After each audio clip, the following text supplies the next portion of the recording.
Salut à toutes et à tous. Dans ce chapitre, nous allons continuer notre analyse des vecteurs, mais nous allons étudier les vecteurs seulement dans R3. Notre but initial dans le chapitre ici, c'est d'introduire une nouvelle opération qui s'appelle le produit vectoriel, aussi connu sous le nom de produit croisé. Et cette opération-là, c'est une opération qui est très spécifique aux vecteurs dans R3.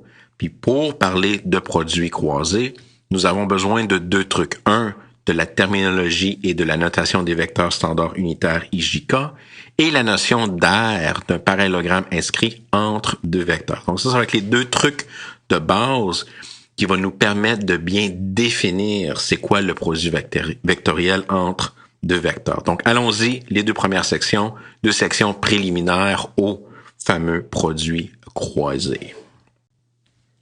La première section, les vecteurs IJK. Les vecteurs IJK, c'est trois vecteurs de base, dans R3. Le vecteur I, c'est le vecteur dont les composantes sont 1, 0, 0. Le vecteur J, c'est le vecteur dont les composantes sont 0, 1, 0.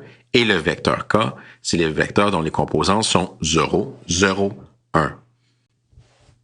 On peut facilement illustrer ces trois vecteurs-là. C'est vraiment des vecteurs de base. Le vecteur I, si on met tous nos vecteurs de telle sorte que leurs queues sont à l'origine, le vecteur I, ça va être le vecteur dont la tête va être au point 1, 0, 0. Le vecteur J va être le vecteur dont la tête va être au point 0, 1, 0. Et le vecteur K va être le vecteur dont la tête est au point 0, 0, 1.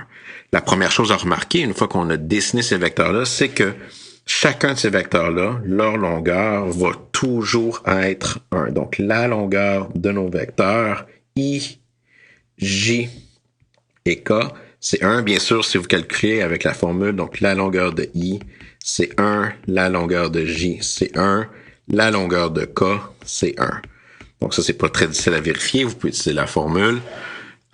Donc, ces vecteurs-là sont tous de longueur 1, donc c'est des exemples de vecteurs unitaires, et ces vecteurs-là sont mutuellement orthogonaux. Qu'est-ce que ça veut dire? Ça veut dire que si vous prenez n'importe quel deux vecteurs, IJ, JK ou KI, ça va vous donner, ils vont toujours avoir un angle de 90 degrés entre eux. Donc si l'angle entre I et J, 90 degrés, entre J et K, 90 degrés, entre I et K, 90 degrés aussi. Donc, on a vraiment 90 degrés entre deux des trois vecteurs. Donc, c'est des vecteurs unitaires mutuellement orthogonaux. C'est qu'est-ce qu'on appelle aussi les vecteurs standards unitaires dans R3. Donc, ces trois vecteurs-là, on peut les utiliser pour réécrire les vecteurs en général dans R3. Donc, si vous commencez avec un vecteur V, dont les composantes sont V1, V2, V3, vous pouvez décomposer ce vecteur-là comme étant V1 fois I plus V2 fois J, plus V3 fois K. Donc, si je vous donne n'importe quel vecteur, donc ici dans mon premier exemple, si j'ai le vecteur V, qui est le vecteur 2, moins 3, 4, bien vous pouvez écrire ce vecteur-là comme 2 fois I, moins 3 fois J, plus 4 fois K. Donc, je m'attends que vous soyez confortable d'écrire un vecteur dans R3, soit avec la notation typique jusqu'à maintenant, donc comme étant un triplet de nombres, ou comme étant des combinaisons des vecteurs IJK. Et en fait, historiquement, les vecteurs qui étaient surtout utilisés en physique dans R3, on utilisait la notation IJK pour représenter les vecteurs dans l'espace euclidien tridimensionnel. Anyways, un peu trop d'informations pour rien. Donc, IJK peuvent être utilisés pour représenter des vecteurs dans R3.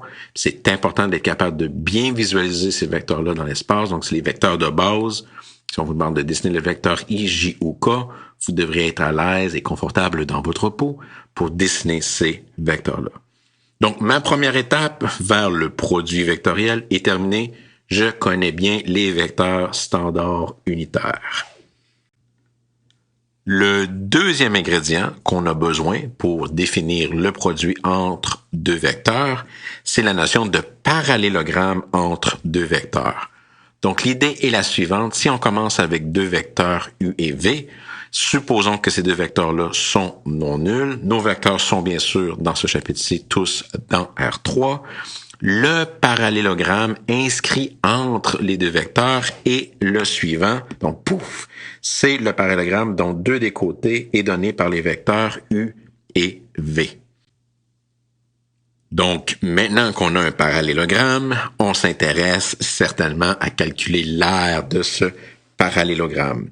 Ici, l'idée, c'est si θ est l'angle entre les deux vecteurs, donc l'angle θ tel que défini auparavant, qui est illustré dans mon dessin ici, gθ, l'angle entre U et V, alors on peut bien sûr créer un triangle rectangle. Donc, le triangle rectangle va être illustré comme suit.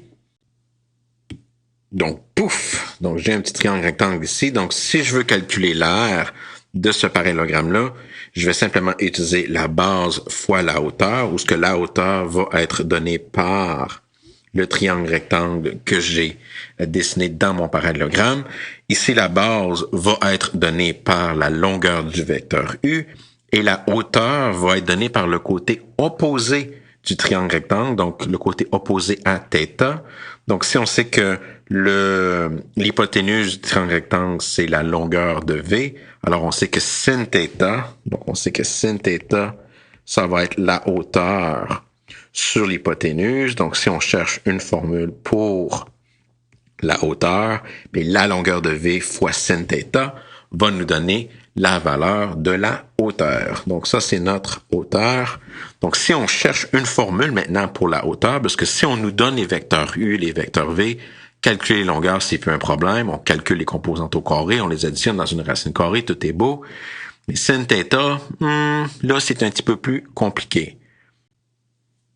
Donc, puisque θ, par définition, c'est un angle entre 0 et 180 degrés, donc j'écris pi ici, mais pi, c'est la version radiane de 180 degrés, alors on sait que le sinus de l'angle va être positif.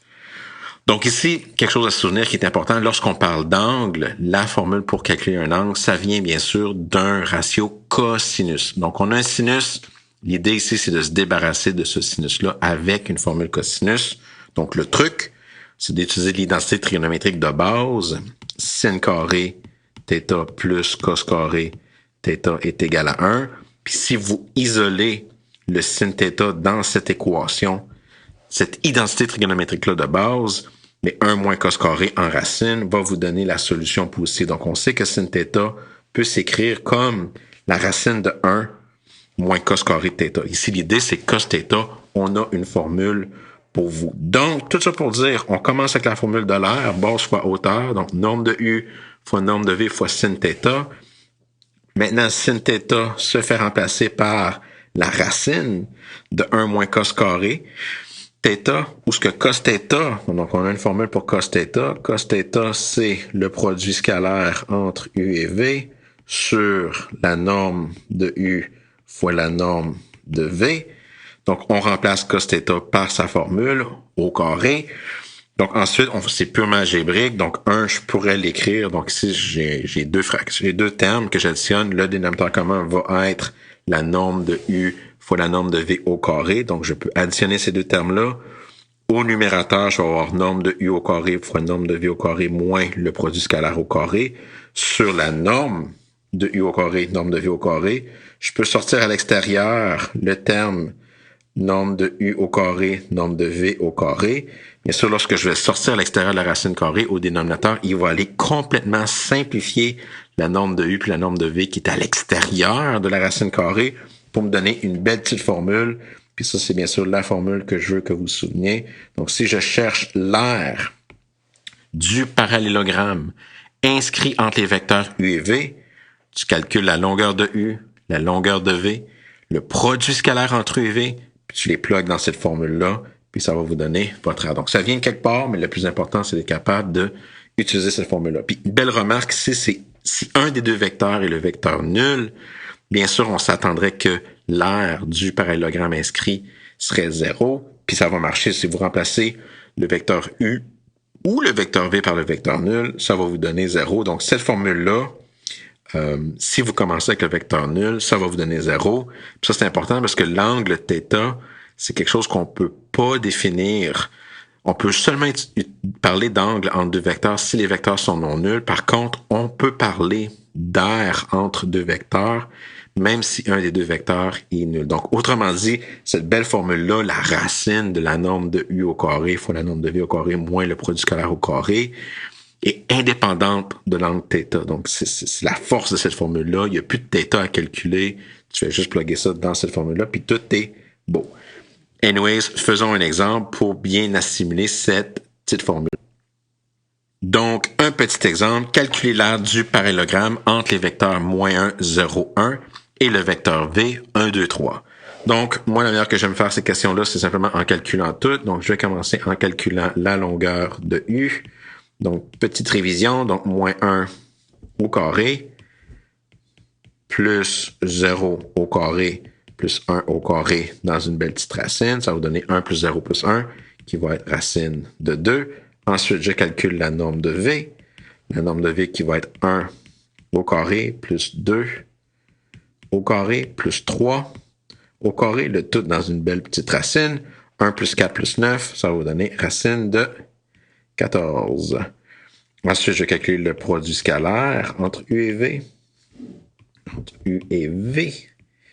Donc, ça va me donner -1 fois 1, plus 0 fois 2, plus 1 fois 3, qui va être simplement -1 plus 3, qui va me donner 2.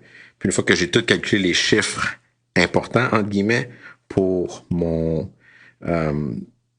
aire, je vais simplement les combiner dans la formule. Donc ici, l'aire, donc l'aire du parallélogramme va être donnée par la racine de la norme de U au carré, donc racine de 2 au carré, fois la norme de V au carré, donc racine de 14 au carré, moins le produit scalaire qui est 2 au carré.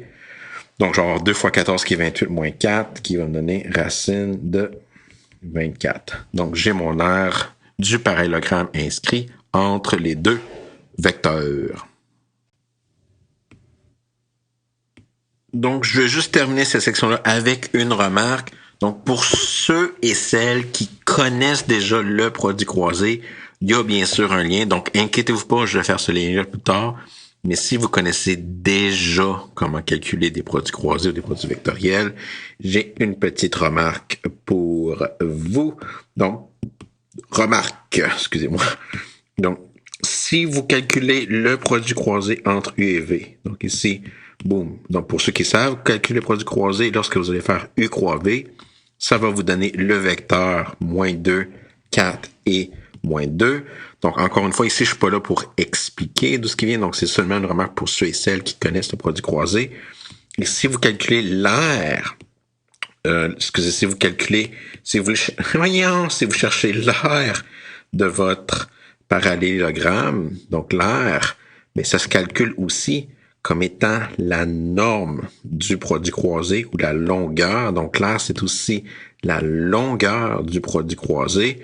Donc, si vous calculez -2 au carré, plus 4 au carré, plus -2 au carré, ça va vous donner 24. Donc, la racine de 24, c'est une autre manière, donc la longueur du produit croisé, c'est une autre manière de calculer l'aire du parallélogramme inscrit entre les deux. Encore une fois, c'est simplement une remarque pour ceux et celles qui connaissent déjà le produit croisé. Donc, la longueur du produit croisé entre U et V correspond à l'aire du parallélogramme inscrit entre les vecteurs U et V. Anyways, pour cette petite vidéo-là, qui introduit les vecteurs IJK et le parallélogramme entre deux vecteurs, et en particulier la formule pour calculer l'aire du parallélogramme entre deux vecteurs. That's it, that's all. Bye bye là.